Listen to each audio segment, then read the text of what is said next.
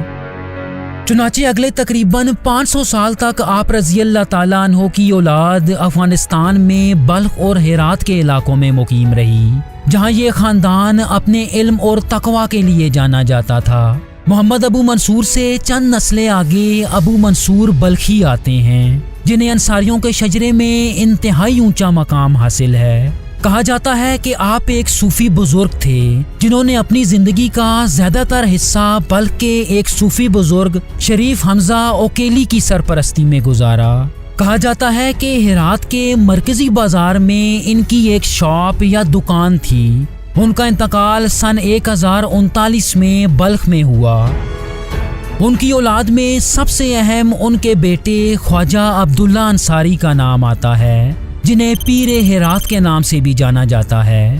آپ سن 1006 میں ہرات میں پیدا ہوئے، اور ان کا شجرہ تقریباً 9 پشتیں پیچھے حضرت ابو ایوب انصاری رضی اللہ تعالیٰ عنہ سے جا ملتا ہے۔